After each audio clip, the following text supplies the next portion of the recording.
I woke up to chanting. Not birds, not lawnmower chanting.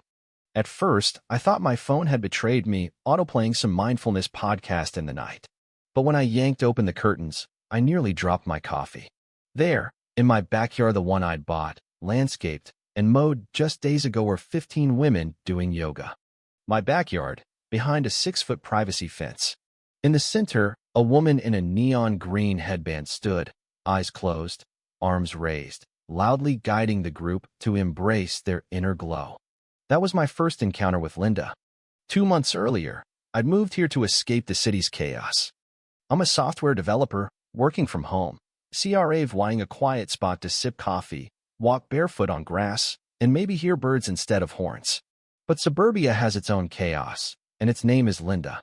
She didn't welcome me when I arrived. No cookies, no note, just a scowl from across the street, clutching a clipboard like it was sacred. I should have known she'd be trouble. My first week, she marched over, not to say hi, but to lecture me about my garbage cans being 10 degrees off alignment with the street. I nodded, nudged them slightly, and laughed it off. Mistake.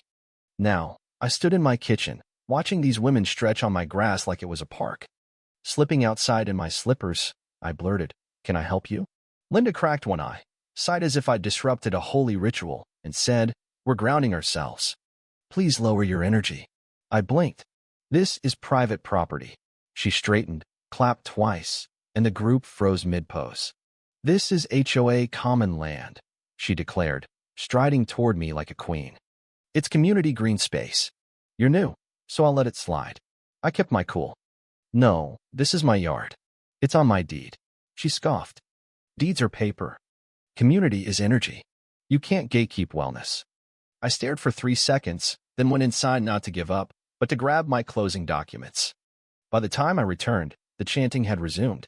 A woman in zebra-striped leggings was in cobra pose on my patio chair. I didn't know how they'd moved it, but there it was. That afternoon, I sighted the HOA office, run by Dave, a guy with a fake tan and frosted tips stuck in 2003. I explained, and he typed slowly on his computer. Linda doesn't run the HOA anymore," he said. "She was voted out after the aromatherapy pool fiasco. So, she had no authority? Technically, no. But she acts like she does." I thought it was over. I mowed early the next weekend, hoping the noise would deter them. But Sunday morning, there they were, Linda with a bronze singing bowl, wearing a flowing shawl, and a free community yoga sign tied to my fence in blue glitter. I marched up. "I've asked nicely. This is my property. Leave." Linda didn't flinch. "James," she said, somehow knowing my name. I sense masculine resistance, but our presence brings peace. I snapped, "You can't squat in my yard and call it spiritual." The next day, an HOA letterhead envelope arrived, citing a violation of community harmony protocols. I stormed to Dave's office. He sighed. "She's not supposed to have those forms." I demanded action. He shrugged. "We'll send a warning." I gave her one last chance.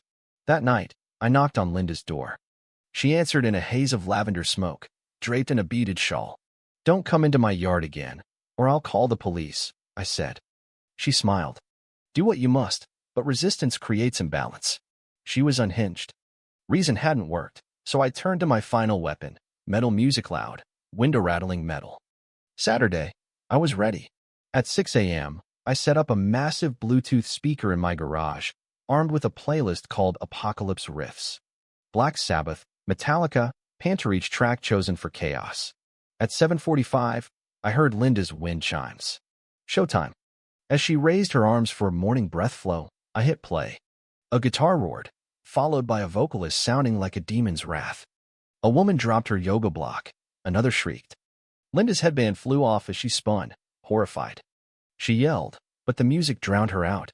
She climbed a chair by the fence, screaming, "You're shattering our peace." I cranked the volume. Her group fled, mets in hand. By 8:20, Linda stood alone, trembling. I cut the music, waved, and mouthed, "Private property." She stormed off. I thought I'd won, but the next day, another HOA letter arrived, accusing me of disrupting auditory balance. Dave admitted Linda was using an old HOA printer. "Change the locks," I said. He shrugged. Then Linda posted on the neighborhood Facebook group, "When noise becomes violence, A tale of toxic energy with a photo of herself looking distressed, my house in the background. Comments split, some backed her, others laughed. I became the metal guy who fought the yoga queen. Wednesday night, I heard noises. Under moonlight, 3 women tiptoed across my lawn, laying mats. Linda appeared with a flashlight and a speaker, holding a Starlight Wellness Guide card. I called the police. The officer, amused, asked if she had permission. She waved her fake card, claiming sovereign wellness land. He escorted them off. I recorded it, posted it online, and it went VY 2000 VYUs in hours. Then I discovered Linda had filed a city permit to claim my lot as a community wellness sanctuary, but she typoed the parcel number, targeting a tiny dirt patch instead. I got it flagged. Still, she planned a peace parade for my yard.